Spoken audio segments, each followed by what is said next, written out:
Somebody on my staff says it smells like a new car in here, and they were not wrong. You say that one time? Kick the tires? Okay. You guys look amazing in the new chairs in here in this refurbished press briefing room. But I also, in all seriousness, I also wanted to shout out to everyone who moved heaven and earth, literally heaven and earth. If you saw what this place looked like on Saturday, you'd be shocked to really get this done as quickly as possible. So from construction workers, the crew, to the White House and GSA staff, to your WHCA leadership, Tam Keith, who is no longer the president, as you know, but we now have Kelly O. So thank you so much, Kelly O'Donnell, to be more precise. So this was a big undertaking, and the room looks amazing and it looks great. So congratulations to all of you, and thank you for that. All right, so a couple of things at the top before we get started. So wanted to turn to some big news, as you all heard from us, that we're going to be doing this week, actually tomorrow. On the 82nd anniversary of Emmett Till's birth, President Biden will sign a proclamation to establish the Emmett Till and Mamie Till Mobley National Monument in Illinois and also in Mississippi. The new monument will protect places that tell the story of Emmett Till's too short life and racially motivated murder, the unjust acquittal of his murderers, and the activism of his mother, Mamie Till Mobley, who courageously brought the world's attention to the brutal injustices and racism of the time, catalyzing the civil rights movement. The monument will include 3 separate cities in 2 states, as I mentioned, including Robert Temple Church in God in Christ in Bronzeville, a historically Black neighborhood on Chicago's South Side, where thousands of people gathered to mourn and bear witness to Emmett Till's death in September of 1955. In Mississippi, the monument will include Grauble Landing, which is believed to be the site where Emmett Till's brutalized body was pulled from Tallahatchie River. The third site is the Tallahatchie County 2nd District Courthouse in Sumner, Mississippi, where Emmett Till's murderers were tried by an all-white jury and wrongfully acquitted. This will be the president's 4th new national monument since taking office. The designation reflects the Biden-Harris administration's work to advance civil rights and commitment to protecting places that help tell a more complete story of our nation's history. And it comes at an important moment. Let's not forget what we have seen these past several months as we witness extreme officials in Florida and across the country lie about American history. The most recent example, shamefully promoting a lie that enslaved people actually benefited from slavery. It's inaccurate, insulting, it's hurtful, and prevents an honest account of our nation's history. In Jacksonville on Friday, you heard from the Vice President Harris, and she said, this is an attempt by extremists to push an agenda that continues to attack Americans' freedom to learn our true and full history, and it will not stand for it. We will not stand for it. The Biden-Harris administration will continue to speak out against hateful attempts to rewrite our history and strongly oppose any actions that threaten to divide us and take our country backwards. So now on another topic for all of you, over the past few days, we have seen Russia continue to bombard the Ukrainian port city of Odessa, using missiles and armed drones to kill and injure Ukrainian civilians, damage churches, residential buildings, and UNESCO-listed World Heritage sites as well. They have destroyed port infrastructure and tens of thousands of tons of grain that could have fed hungry people around the world. What Russia is doing to Odessa has been devastating. And we continue to be concerned that the Russian military may expand their targeting of Ukrainian grain facilities to include attacks against civilian ships in the Black Sea. This is something we have been warning about, that we believe Russia may attack civilian targets and then blame those attacks on Ukraine in a false flag operation. And we continue to monitor that closely. Russia has already said they will consider all ships proceeding to Ukrainian ports in Black Sea waters to be potentially military targets, even though they are simply trying to pick up grain and products to feed people around the world. The Kremlin's actions, including its suspension of its participation in the Black Sea Grain Initiative, have caused serious volatility to food prices, which will hurt impoverished and hard-hit areas of the world the most. We urge Russia to stop targeting food supplies and to return to the Black Sea Grain Initiative immediately. Now, tomorrow, the First Lady will raise the flag for the United States once again at the UNESCO headquarters in Paris, showing our country's commitment to international cooperation in education, science, and also culture. As President Biden has frequently noted, the United States is stronger, safer, and more prosperous when we engage with the rest of the world and when we seek cooperation, collaboration, and also partnership. By rejoining UNESCO, the United States will reinforce that message and restore our leadership in a vital international space.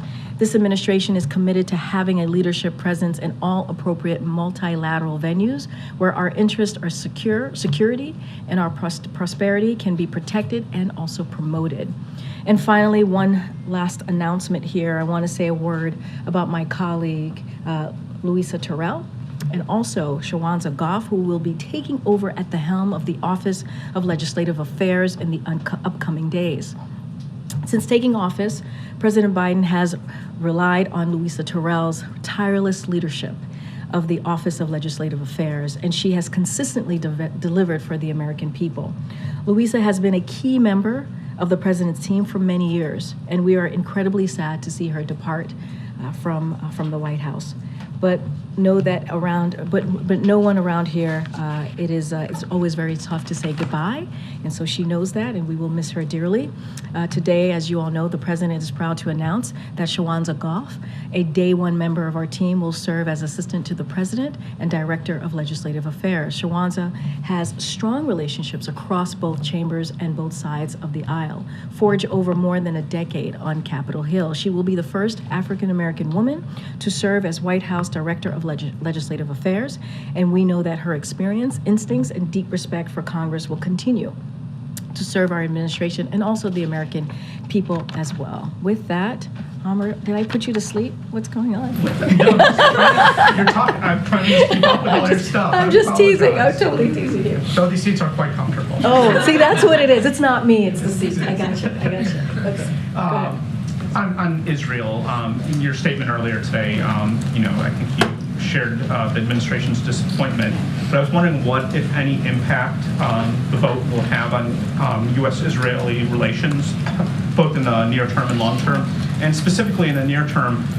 Is the president still planning to meet Prime Minister Netanyahu sometime soon? So as you know, to your last question first, the president spoke to the Prime Minister last week on the phone ahead of President Herzog's visit to D.C., and they had made a commitment to see each other later this year. I just don't have a date. Both teams are certainly working on trying to figure out a time to make that happen. But to your first question, Amr, look, our decades-long partnership is ironclad. That continues to be the case. Our commitment to Israel's security is ironclad. And one of the things that you've heard us say before, and I'll reiterate, the core of that relationship is certainly on democratic values, is shared democratic values and interests, and that will continue to be the case. President Biden has been a friend of Israel for decades. It is a personal relationship, is a lifelong friend of Israel, as I mentioned in my statement that came out moments ago, and we are going to continue to engage our Israeli counterparts to try and strengthen that special bond, and that certainly will be the plan going forward. Yes, just on a separate topic, is there any better sense of Private King's well-being and health, the general conditions he's currently in? And then also, is there any better sense of his motivations when he fled? Was his intention to defect? So on the last question first. We're still gathering and looking into this, and DOD certainly, as we've mentioned, is doing an investigation to gather all the facts. Don't have anything to share on anything that's been reported on the reasons, on the whys. What I can say is we're looking into it, and it's going to take some time to get that information. More broadly, to your question, the White House, Department of Defense, State, the UN are all continuing to work together on this matter to ascertain information, as I just mentioned, to get all the facts about the well-being and the whereabouts of Private King. We have relayed messages through multiple channels to the DPRK that the individual crossed on his own, and we want him returned quickly, and we want him to be returned safely. So we also asked information on his welfare. Just don't have anything else to share on this. Follow-up on Israel? A follow-on on Israel. And we saw the president's comments over the weekends, your remarks today. Now that this vote has happened, does the president have any plans to speak to Netanyahu today or in the coming days just to convey those thoughts to him directly? Don't have anything to share on any upcoming conversation or calls that the president will be having. And on Texas, Governor Abbott has now responded to the administration responded to the Department of Justice's letter saying, Texas will see you in court, Mr. President. Your response, and can you give us a sense of what comes next here, how quickly this may play out? So I'm going to let the Department of Justice speak to this. They've been very clear last week that they also will see Governor Abbott in court for his unlawful actions. We've been very clear about that, and we have also said that when we move forward with a plan, right? A plan of deterrence, diplomacy, and also enforcement with how we were going to move forward after Title 42 was lifted, we actually saw the numbers go down. We actually saw the president's plan working. And what you see the governor doing is dangerous and unlawful, and it's actually hurting the process. It's hurting the process of what we're trying to do.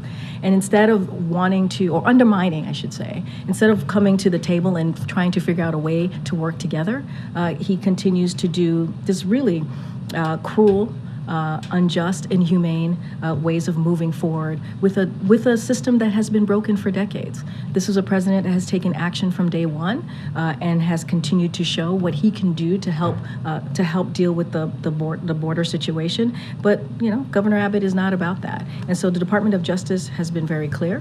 We've been very clear about that. They've been very clear about taking him to court about his unlawful actions. So I'm going to let them speak to it. Thanks, Karine. You're talking about these unlawful actions, and the letter very clearly spells out all the ways in which the governor has broken the law. What is preventing the federal government from removing the river barriers? Why is this a legal matter? Well, first I'm going to let the Department of Justice speak to this. And look, the governor's action is making it difficult to access the river, patrol the area. That's what he's doing. And arrest individuals who attempt to enter the country unlawfully. That's what his actions is actually preventing. And so those are unlawful. Those are unlawful actions that are not helpful and is undermining what the president has put forward and is trying to do. That's what we're seeing. But I'm going to let the Department of Justice speak to the legalese piece of this, and they will certainly speak more in detail about how they see themselves moving forward. And I understand that, but I mean, if the barriers are unlawfully there in the river, why not instruct the Army Corps of Engineers to move them?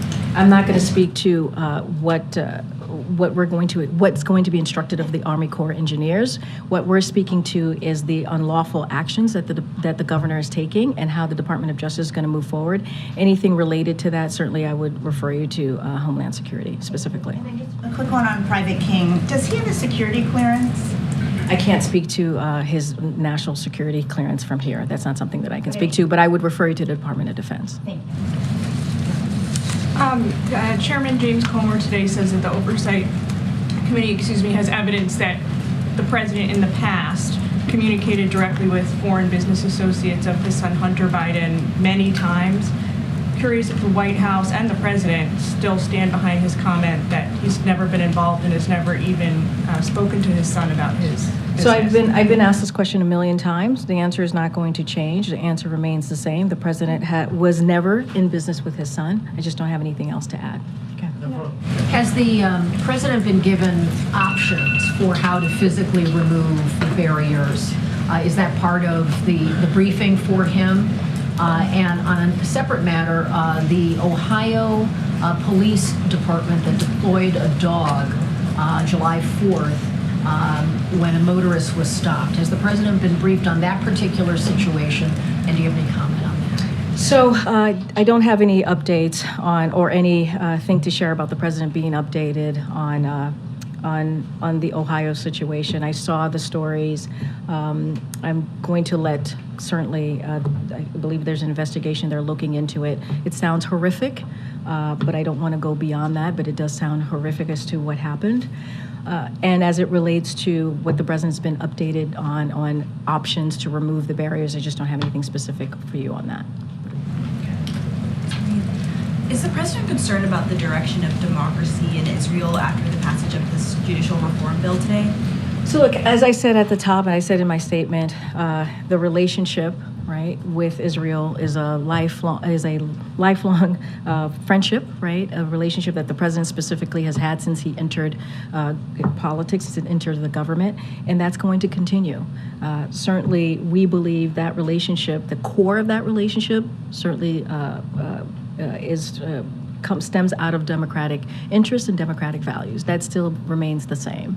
And so we're going to continue to have conversations, and that's what we believe it's going to continue in that core of how that relationship started. Can you speak to what went into the president's decision to finally designate this national monument for Emmett Till and his mother, but groups have been advocating for it since the Obama era, so why now? So I don't have a timeline as to why now, but look, we're about to actually acknowledge the 82nd birthday of Emmett Till tomorrow. And why not? Why not tomorrow? Why not on a day that matters in recognizing him? And look, I think I had said this is like the fourth national monument. Certainly the president has taken this very seriously when it comes to national monuments, when it comes to lifting up really important, in this case, historical importance of Emmett Till. Let's not forget, sadly, Emmett Till's murder really was a catalyst for the civil rights movement. How else there are many ways we can lift up his memory, but this is an important way to do that. This is something that the president can do, and the president's going to do tomorrow. And last question, did you see Barbie or Oppenheimer this weekend? I knew I was going to get that question. I did not, but it heard that it did very well. I knew I was going to get that question. Okay. Did you see Barbie? I did. You did? Did you see both movies back to back? I'm more of a Barbie person, so just Barbie. Okay. All right. Karine, I wanted to ask about the meeting with Netanyahu. I know you had said there's still conversations on organizing that, but will the vote here impact whether or not he will be invited to the White House specifically? So look, those conversations are continuing. The president was clear last week and said that they both wanted to see each other by the end, later this year, and so that conversation between the two teams are going to continue. Look, I'll say this, President Biden and Prime Minister have a decades-long relationship, as I've been saying, and they've always been very candid with each other and discussed shared interests, and also have shared their concerns as well. Just like they did last week. There is nothing new in that relationship. Both have been very honest with each other. And so I think that will certainly continue. And so I would assure you that they will continue to have those honest conversations, that they will continue to, talk to, both sides will continue to talk to about the situation that's currently happening in Israel, and that's not going to change, and continue to have that political dialogue. On a different topic, given the extreme heat that's been going on in states like Arizona, Texas, has there been any consideration from the White House to put out an emergency declaration? I don't have anything on emergency declaration or anything new about that. As you all know, the president on Thursday is going to receive an update on the extreme heat and what's been happening, extreme weather, what's been happening across the country. And so you all will have an opportunity to hear the update that he's been receiving. I just don't have anything on a proclamation. Called any officials in Arizona to discuss? Don't have any calls to read out, but obviously we have an intergovernmental affairs office here that stays in close touch with officials, state officials, statewide officials, local officials in those states, and offer up any assistance that we can. I've talked about many times about what we're doing to assist, whether it's cooling stations and what FEMA is able to do to assist certain areas in the country that is dealing with extreme weather, and we'll continue to do that. Okay. Thanks, Karine. The president urged Israeli leaders to compromise. He urged them to find consensus on judicial reform. They did neither of those.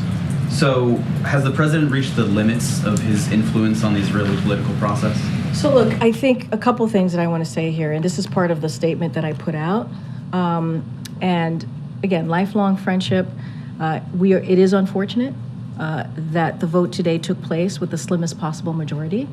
And we understand talks are ongoing. Let's not forget that. They're ongoing and likely to continue over the coming weeks and months to forge a broader compromise, which is what the president has been calling for these past several months, even when Knesset is in recess. So that's what we understand. So the United States, we will continue to support the efforts of President Herzog and other Israeli leaders as they seek to build a broader consensus through political dialogue. That's what we're going to continue to support, and we understand that the conversation is ongoing. So yeah, given the fact that they are still considering other components of this judicial reform, is the president going to continue to speak out, urging consensus and compromise? And is he willing to go further? Is he willing to put anything else behind this other than rhetoric? I mean, the U.S.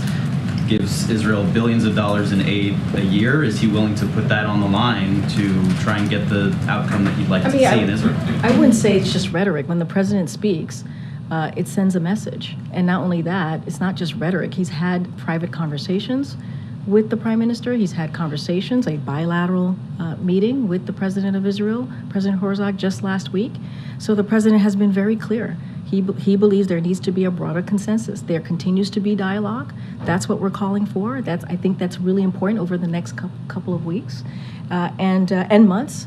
And so that's what we believe, we understand is going to happen or is happening, and we're going to continue to support those efforts. And does the president intend to nominate a new ambassador to Israel? I believe the most recent ambassador, Tom Knights, just ended his tenure. There's a charge currently in charge.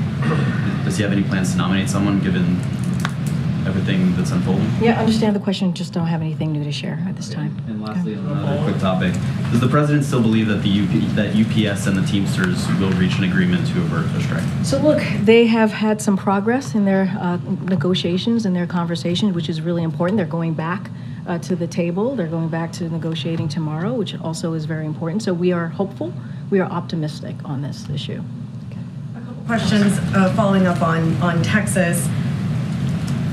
Is there anything that the White House thinks that it can do about the razor wire and the barriers aside from this threatened legal action that the Department of Justice has sent to the state of Texas? So look, we've been very clear. What Governor Abbott is doing is undermining what we're trying to do. A plan that the president has put forth after Title 42 lifted that has been pretty effective. Right, we've seen the numbers of unlawful entry go down. That's what the data shows, and he continues to undermine that. And so, Department of Justice is the place to go. Right, this is a legal issue, and they're going to deal with this, and we'll let them speak to this more directly. Two other quick things on this. So the letter, one of the things that Governor Abbott said was that the president's open border policies are encouraging migrants to risk their lives by crossing illegally through the water instead of safely and legally at a port of entry. He said that it's been under your watch that migrants have suffered an unprecedented crisis of inhumanity. What is the White House's response to that part of the letter? But Governor Abbott is not moving forward in good faith. He's just not. There's no good faith effort here in what Governor Abbott is doing.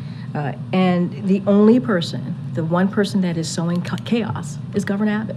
That's what he continues to do, political stunts in an inhumane way.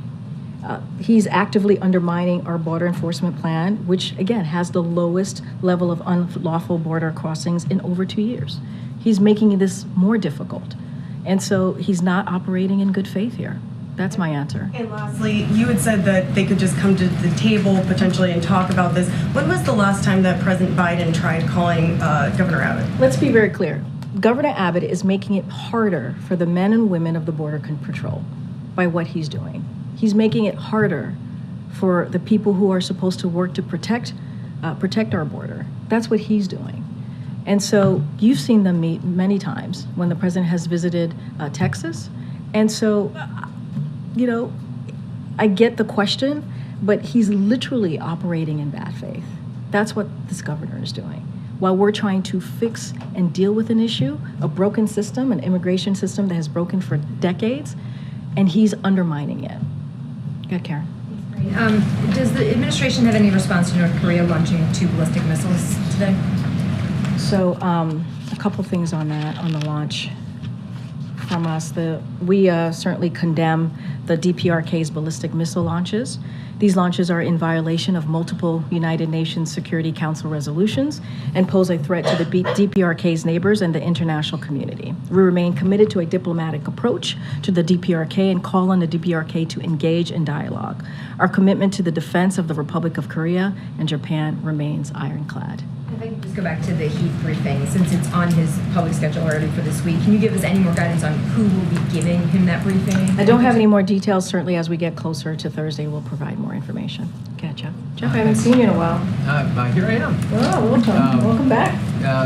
Question about Russia, which you mentioned earlier. Russia has said today that it is considering retaliatory measures against Ukraine for 2 drone strikes that hit buildings in the Moscow area, or in Moscow, I should say. What's your reaction both to Ukraine's drone strikes and also the threat of retaliation? So a couple of things. This is a war that Russia started. This is their war. They started this war.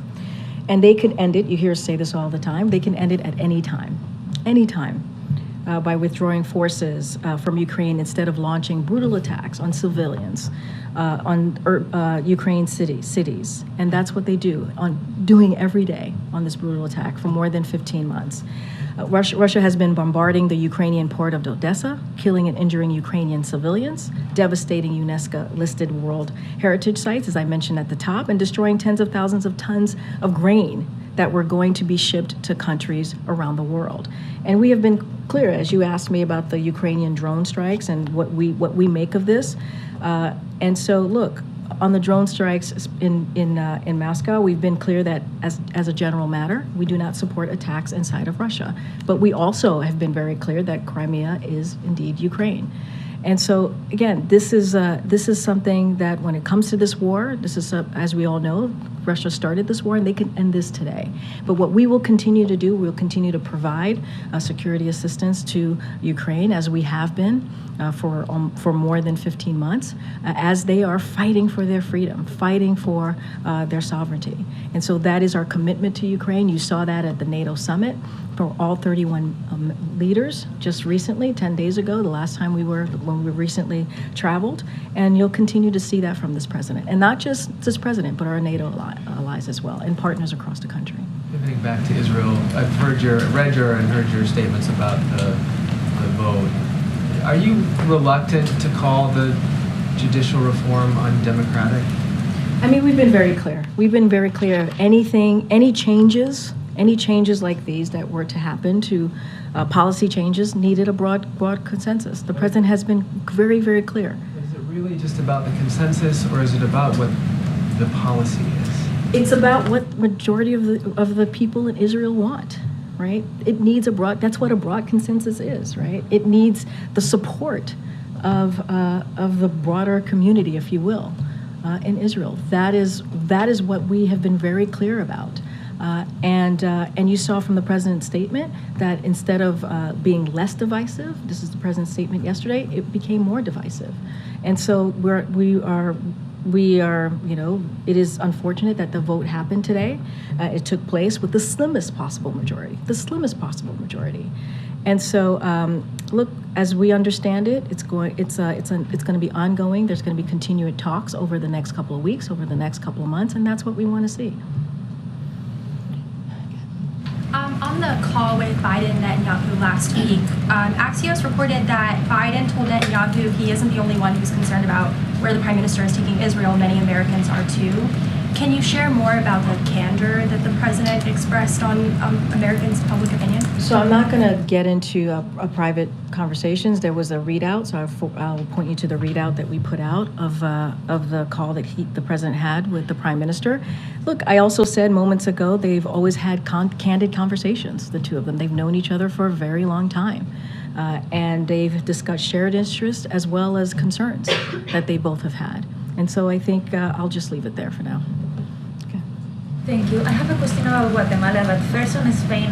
There were general elections yesterday, and the two major parties did not win enough seats in the parliament to form a government. So I was wondering if you had a comment on the results, and specifically if the United States is concerned about political instability.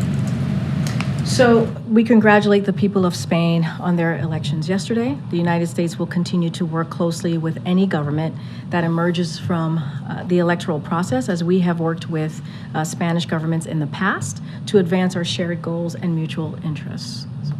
Guatemala, sorry. Do you have any comment on Guatemala on the recent events, and specifically on the police raid, that took place on Friday on one of the offices of the candidates to the presidential elections? In Spain? No, for Guatemala. Oh, Guatemala. Sorry. No worries. I thought you were still asking about Spain. A couple of things there. So, look, we are deeply concerned by ongoing efforts to interfere with the elections in Guatemala. Guatemalans deserve the right to vote for their preferred candidate between the certified winners of the first round of elections on June 25th without any interference. Threats to arrest election officials or party officials threaten to undermine Guatemala's democratic process. So we're closely monitoring the developments with our regional partners and international organization ahead of the August 20th runoff.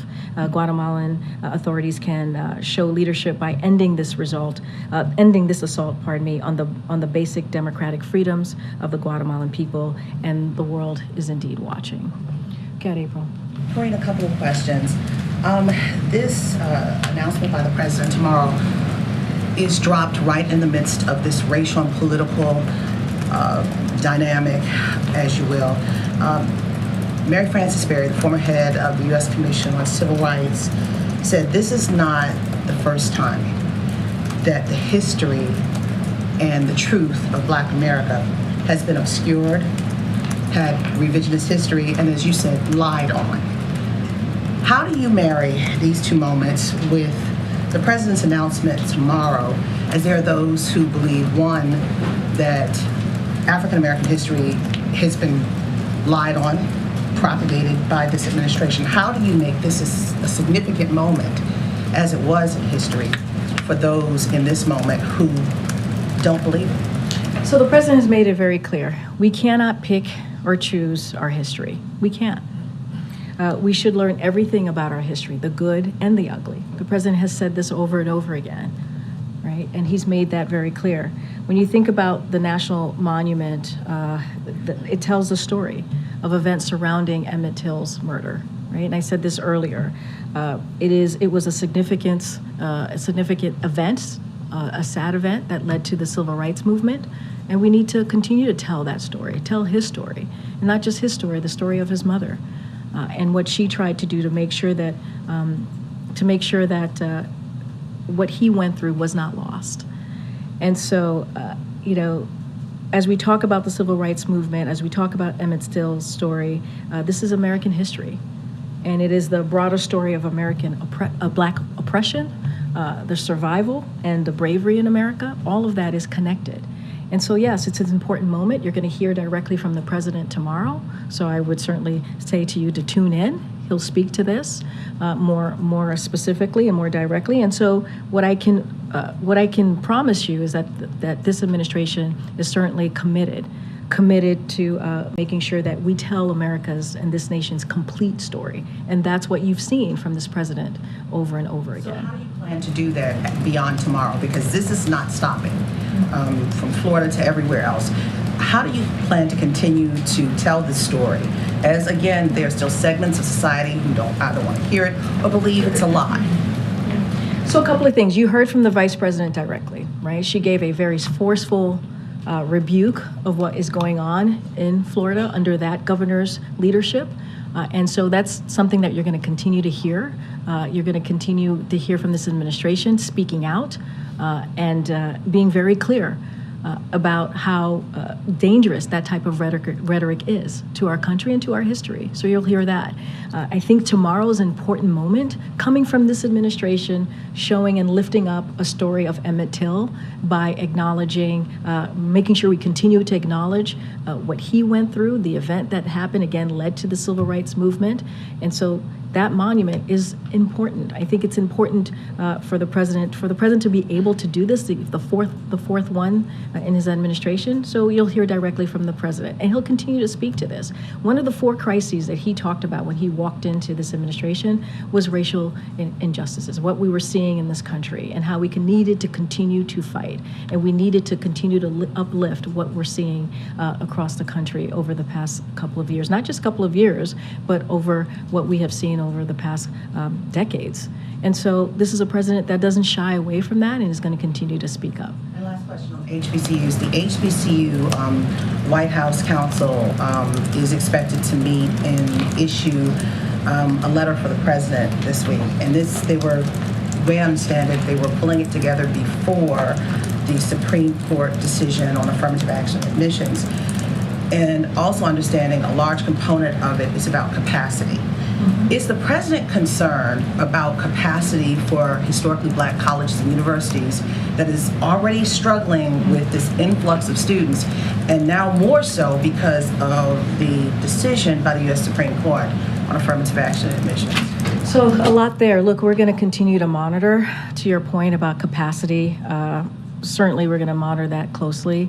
As you stated in your question there to me, April, this is we had already seen record applicant increases before the Supreme Court decision on affirmative action. So that's something that we had seen, as you mentioned. And what I can say is that the vice president, the president certainly, of course, is committed to doing everything that we can to assist HBCUs. As you know, we've awarded a historic amount of funding to HBCUs, about $7 billion. I think that shows our commitment to making sure that the HBCUs continue to thrive and they have the resources that they need. But as it relates to increase of applicants, we're certainly going to continue to take a look at that closely. And I'll just add, we have the White House of Public Engagement here, and who is going to continue to remain in close contact with HBCUs as we have the last 2 years. Go ahead, Anita. I have 2 questions about the Global South. First of all, the Russia-Africa Summit is happening this week. President Putin has offered to African countries a low-cost grain deal, selling them cheap grain from Russia. Is that a solution that the White House would support to get around the expiration of the grain deal, or would you like to see these countries agitate for a full return to the grain deal? And look, I mean, I've been very clear at the top that Russia needs to go back to the agreement that we had on the grain deal. I mean, that's what I said at the top. That's what we want to see. That's the solution. That's the answer. That's what we are going to continue to call for. Cool. All right. So Algeria and Egypt, which are 2 partners of the U.S., the First Lady visited both recently, have applied to join BRICs, which, as you know, is Brazil, Russia, India, China, South Africa, and represents kind of a non-alignment force that stands against kind of Western hegemony. So how do you feel about this development? Do you welcome this? So we have a couple of things here. First, I would refer you to the countries to speak on their own about their diplomatic engagement. That is something that they should certainly speak to that on their own. For our part, we lead in our engagement with an affirmative agenda focused on demonstrating the benefits of our governance and economic models. U.S. policy does not ask our partners to choose between the United States and other countries. We have repeatedly emphasized that the U.S. does not want to limit countries' partnership with other countries, but we want countries to have choices on how to deliver results to their citizens as well. I'll also add, we've talked about this a couple times already, that Russia will be forced to explain itself when it meets with African countries about why they decided to stop participating in the Black Sea Grain Initiative, as you just asked me moments ago. Like, that's what we want to see. We want them to get back into the initiative, the Black Sea Grain Initiative.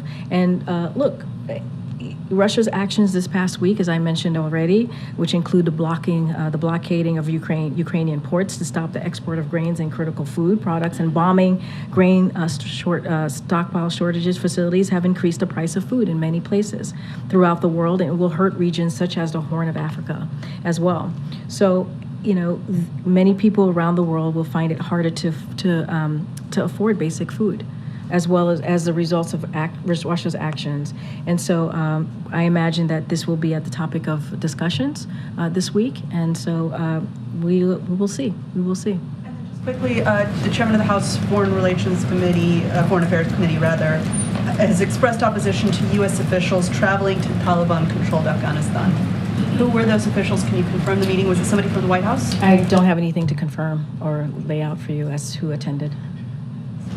That's great. We heard from former President Trump last week saying that he'd received a target letter from Special Counsel Jack Smith.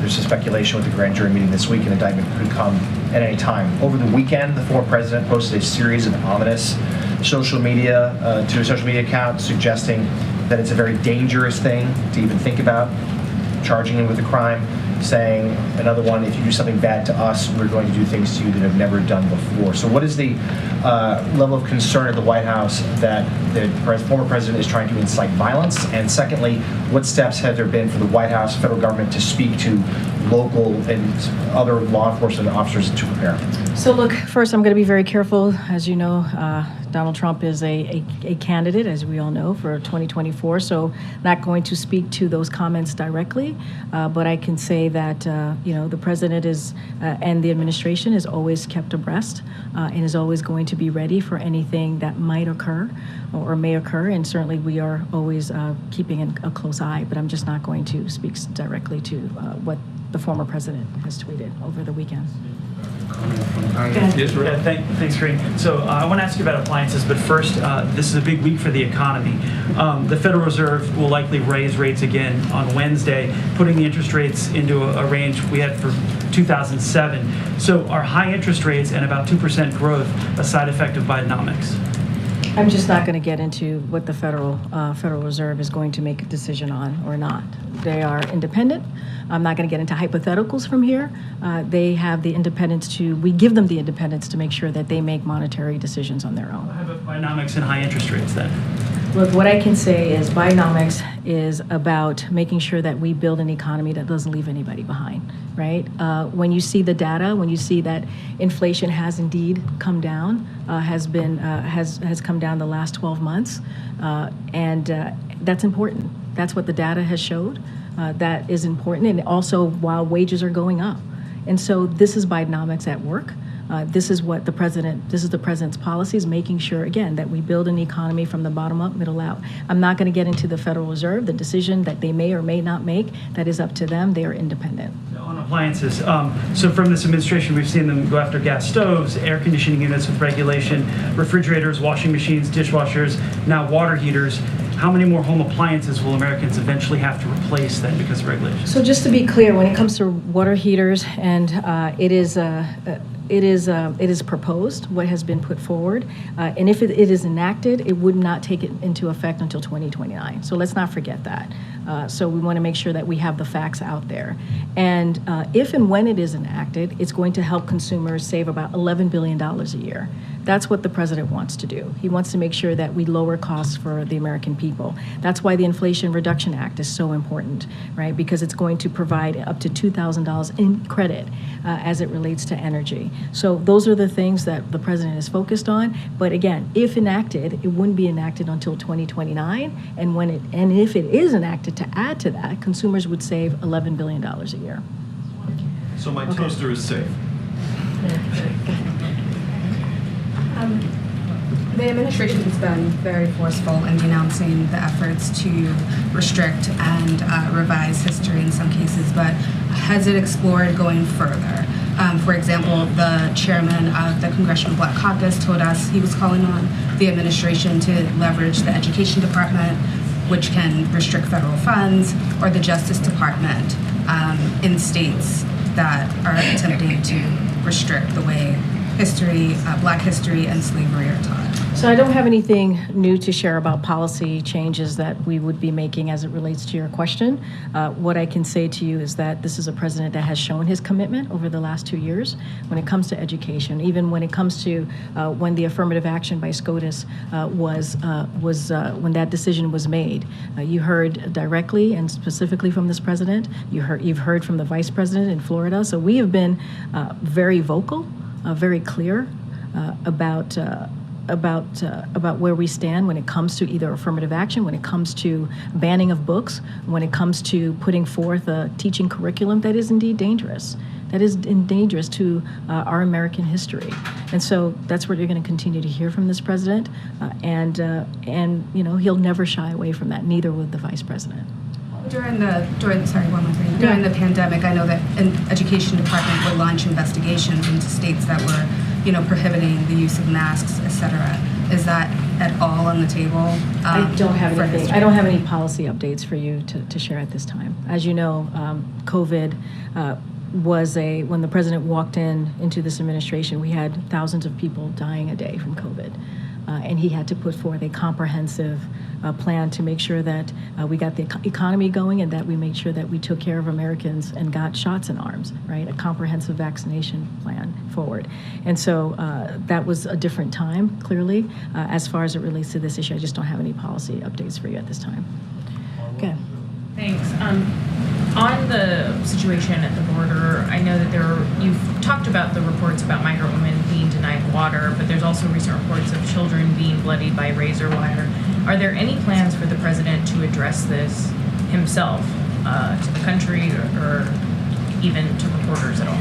I think it's important that the Department of Justice is assessing this. I think it's important that the Department of Justice is looking into these types of unlawful actions. I think it's important, as the President's White House press secretary, that I've spoken multiple times here at this podium, especially last week, about how unlawful and how inhumane Governor Abbott's actions has been.